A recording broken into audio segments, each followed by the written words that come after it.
Good evening, everyone. For today's topic, what we are going to study is about accountability and budgeting. And the question goes this way: how does a nurse demonstrate accountability? Nurses are accountable to many, themselves, clients, and their family. The nursing profession employs and the general public for provision of safe and effective care as established by the profession. So the nursing profession is accountable for establishing and maintaining standards that promote safe and effective care. And accountability involves responsibility, that is, being able and willing to respond at all times. Accountability is one of the greatest or major characteristics of a profession. The professional nurse is accountable in several domains. And what are the domains? Professionally, you are accountable. Legally, you are accountable. And ethically, you are equally accountable. And that will take us to the elements of professional accountability. And we'll discuss it based on 5 elements. Number 1, we have the right and responsibility. Number 2, we have organizational accountability. We have legislative regulations, individual accountability, and student accountability. Under the right and responsibility, what is expected of the nurse is the nurse has the responsibility to the client to be competent and to render nursing service in accordance with the standard of nursing practice and to adhere to the professional ethical code. So members of the public believe that an individual entailed registered nurse would have appropriate knowledge and skill to render the services offered. This means that an individual has accepted assignment for which they are competent and obtain the necessary knowledge and skill to perform such services. When the registered nurse closes a specific area of practice, such as general nursing, midwifery, psychiatry, emergency or public health nursing, additional knowledge, skills, and abilities will be required as the individual evolves from novice to expert. The nurse is accountable to adhere to the standard of care for the specialty which has been discussed above. This process may be accomplished by various methods such as orientation, in-service education, continuing education, sound articles, professional association activity, advanced education, seminars, conferences, and workshops. That is a responsibility when you're talking about one of the elements of accountability. The next one we need to discuss is organizational accountability. Organization is the means by which members of the profession, such as nursing, join together to promote and protect the profession as a valuable service to the society. Number 1, as a valuable service to the society. That is number 2. Professional organization or regulation is a process by which nurses ensures that its members act in the public interest by providing a unique service that the society has entrusted to them. So according to American Nurse Association, nursing regulates itself by defining its practice base, providing for research and development of the practice base, establishing a system of nursing education, establishing the structure through which nursing services will be delivered, providing quality review mechanism such as code of ethics, standard of practice, structure for peer review, and a system of credentialing. It also has to do with professional standard evolved from the scope of nursing practice and provide the framework for the development of competence statements. Number 3, we also have professional standard. These are authoritative statements developed by the profession by which the quality of practice, services, and education can be judged. So based on that, professional standard form the basis of educational outcome and criteria for organized nursing services are maintained. So professional standard also provide a framework for quality assurance mechanism such as accreditation, which is what we are going to experience maybe in few months to come in our department. So it is a process by which non-governmental agency appraises and grants accredited status to institutions that meet predetermined criteria of nursing educational program and nursing service organization. So certification, it is a process by which a non-governmental agency certifies that an individual licensed to practice a profession has met a predetermined standard specified for practice. So accreditation and certification are mechanisms for promoting nursing accountability. The American Nurse Association promotes the accountability of individual nurses through its certification process by administering certificate examination. So it also required a specified amount of continuing education in each specialty area for those nurses who choose to be certified. So certification is a compulsory process that signifies a higher level of competence than is expected at the time of initial licensure. So the next element that we need to listen to is legislative accountability. To be recognized as a profession, nursing must have legislation that clarifies, defines the role and the scope of nursing practice. Number 1, scope of practice. This refers to the legal boundaries of practice for the healthcare providers. Legislation defines the legal rights granted to the professional by the public. It is essential to public well-being. Nursing regulates its practice in such a manner as to ensure that only those individuals qualified to practice are allowed to do so. Number 2, we have legal regulation. Legal regulation is a process by which the state attests to the public that the individual licensed to practice is at least competent to do so. The nursing practice law. The law governing the practice of nursing defines the legal scope of practice within the states or the territory. Such law generally authorizes state boards of nursing to interpret the legal boundaries of safe nursing practice. Other laws may also have impact on the scope of nursing practice. For instance, licensure laws of other healthcare providers. Although specific duties of boards of nursing varied among states or territories, the primary purpose is to protect the public from unqualified or incomplete practitioners.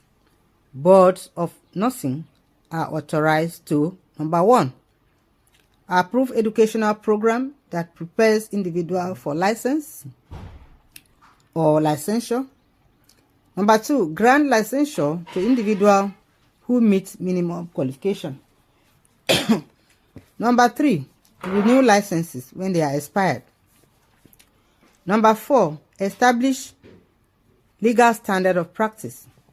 Number 5, discipline licensing as necessary to protect the public. Therefore, the Board of Nursing are authorized to adopt rules and regulations that establish legal standard for nursing education, practice, and licensure within the context of the Nursing Practice Act. So nurses are accountable for complying with the provision of nursing practice, acts, and related rules and regulations established by the Board of Nursing in their respective states. Going further, talking about licensure, this is also a method by which a state holds the nurse accountable for safe practice to citizens of that state. Licensure grants the nurse permission to perform certain acts, to use a specific title that reflects one's practice rights, and to offer one's services and receive compassion or compensation for those services in the state that issues the license. Licensure is granted based on evidence that the individual has attained the minimum degree of competency, the ability, the qualities, and the capacity to function in a particular way to ensure that one is safe practitioner. We also have mandatory licensure law. What are the laws? The laws prohibit any individual from practicing as a registered nurse without a current license. The Constitution entrusts the individual states with the inherent power to police human activity and to protect citizens in the human needs for safety, general welfare, and health. Laws also enacted under the police power of any state are designed to protect society from ignorance, incapacity, deception, fraud, and must benefit the public primarily, not the members of the profession. Furthermore, nursing processes. There are two types of method by which one may become licensed as a registered nurse in a particular state. Number one, licensure by examination. Number two, licensure by endorsement. By examination, this is a process by which an individual who has completed an approved program of study leading to registered nurse license seek initial licensure by successful passing a standard competent examination. So by endorsement, this is also a process by which an individual who is duly licensed as a registered nurse under the law of one state or country has his or her credential accepted and approved by another state or country. So individuals are licensed to practice only in the states in which they initially took the licensing examination. Therefore, endorsement allows registered nurse to practice in states other than the one of initial licensure. The State Board of Nursing have the authority and responsibility to determine that only qualified individuals are granted licensure. The Board of Nursing may deny licensure based on information that indicates that one will benefit from such licensure. Examples of such activities are a criminal history, especially a criminal act that affects one's ability to render safe nursing care. We also have criminal addiction. Practicing without current proper license is prohibited. Avoiding someone else who is under license to pose as a nurse, that is another thing. So the next element is individual accountability. A nurse can use a variety of ways to demonstrate individual accountability, and there are two methods. There are two methods involved. Number one, we have continued competency and professional competency.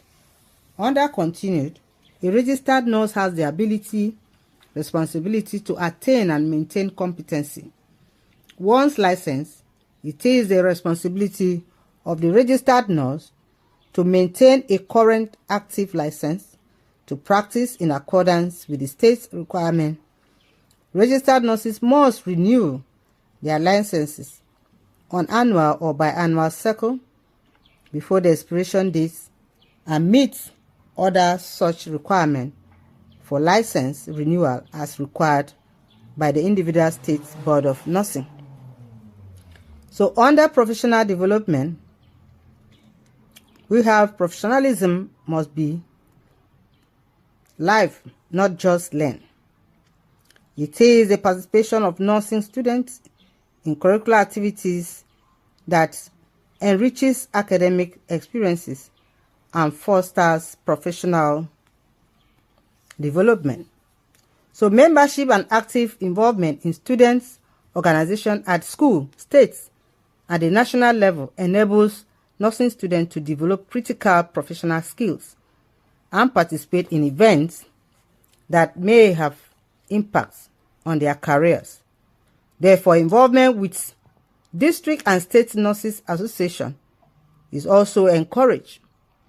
Nursing students can participate in their groups through continuing education, legislative activities, or political action. In addition, students have the opportunity of making contacts with registered nurses within their association, who will eventually be their colleagues in future. So such contacts are helpful when seeking guidance in employment opportunities and can also develop into a valuable mentoring relationship. The last element we have here is students' accountability. Nursing students must have a clear understanding of their legal authority to practice. Generally, nursing students function legally as an exception to the state's licensure requirement while enrolled in a nursing program that is approved by the State Board of Nursing.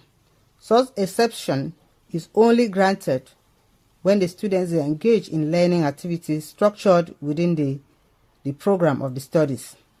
So accountability for nursing care is shared by students' department, faculty, and clinical agency in which the student is practicing in an educational institution.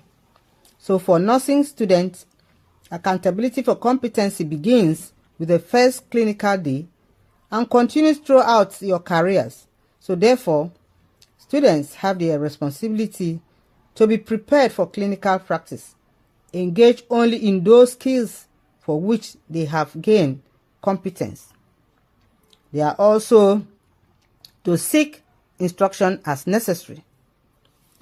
Students must not engage in clinical care activities without proper preparation.